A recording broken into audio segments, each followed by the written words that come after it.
ములుగు జిల్లాలోని ప్రకృతి అందాలను తిలకించేందుకు వచ్చే పర్యాటకులందరికీ తెలంగాణ ప్రభుత్వం తరపున స్వాగతం పలుకుతున్నామని మంత్రి సీతక్క తెలిపారు.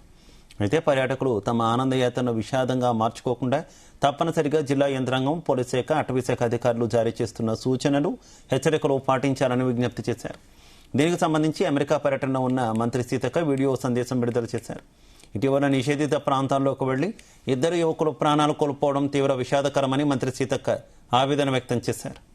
ఉన్నటువంటి పచ్చని అడవులు, పరవళ్లు తొక్కుతున్న గోదావరి, సెలయేర్లు, వాటర్ ఫాల్స్ చూడడానికి మీరందరూ వస్తున్నారు. మీ అందరికీ స్వాగతం.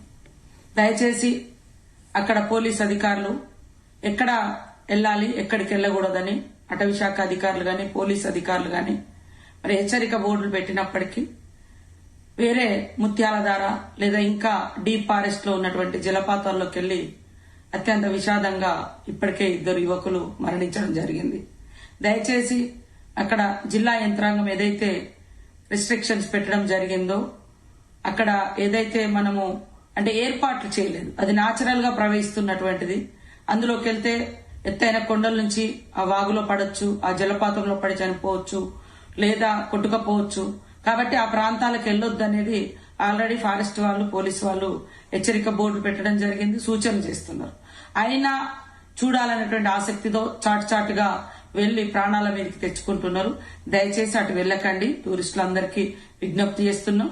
అందమైన అడవులున్నాయి, సెలయేళ్లున్నాయి, మొగతా జలపాతం ఉంది, గోదావరి కూడా ఆ బ్రిడ్జి మీద నుంచి చూసి ఆనందించవచ్చు. కాబట్టి అటు ఒక దిక్కు మనకు చారిత్రాత్మకమైనటువంటి గొప్ప దేవుళ్ళు సమ్మక్క సార్లమ్మ, మేడారం టెంపుల్ గాని, అటు రామప్ప టెంపుల్, శివుడు ఉండేటువంటి టెంపుల్ గాని, అటు లక్ష్మీ నరసింహస్వామి టెంపుల్, ఇవన్నీ కూడా దట్టమైన అడవులు, మరి ప్రకృతి సిద్ధంగా ఉండేటువంటి పర్యాటక ప్రాంతం.